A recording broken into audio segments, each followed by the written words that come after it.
আসসালামু আলাইকুম। আজকে আমি করলা দিয়ে আলু দিয়ে ছোট মাছ দিয়ে রান্না করব। এটা আমি আজকে মাখিয়ে দেব, তো আপনাদেরকে দেখাচ্ছি। প্রথমে আমি পাতিলে কাঁচামরিচ, পেঁয়াজ আর 2 কোয়া রসুন কেটে নিয়েছি।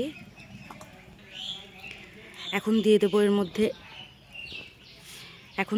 এর মধ্যে লবণ, মরিচের গুঁড়া, হলুদের গুঁড়া আর ধনিয়া গুঁড়া। ধনিয়া গুঁড়াটা আমি আসলে বাসায় তো রেডি করেছি অনেক মশলা দিয়ে। আপনারা যদি চান তাহলে আমি একটা রেসিপি আলাদা করে দিতে পারবো।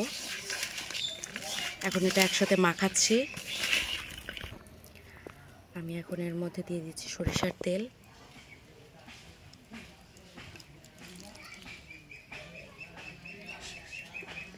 আপনারা এখানে সয়াবিন তেলও দিতে পারেন।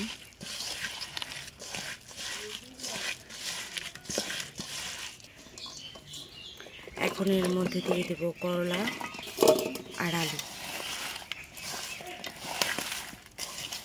আমি করলাকে একটু চিকন চিকন করে কেটে নিয়েছি, আলুগুলো এখন একসাথে মাখাবো ভালোভাবে।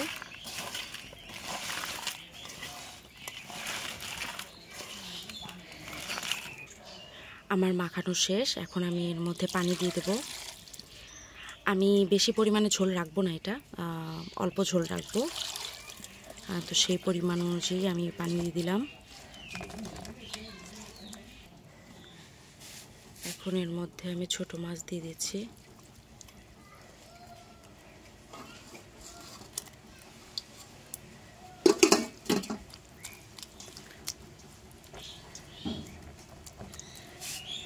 এখন আমি এটা চুলাতে বসিয়ে দেব।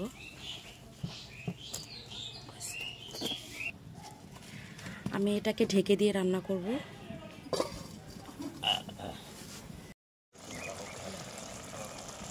দেখতে পাচ্ছেন আমার রান্না হয়ে গেছে। আমি এখন এটা নামিয়ে নেব।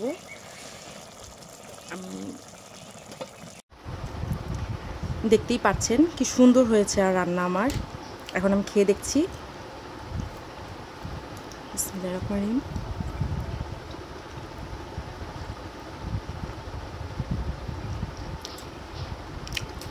আসলেই অসাধারণ হয়েছে। আপনারা ট্রাই করে দেখবেন, আর ভালো লাগলে অবশ্যই একটা লাইক করবেন।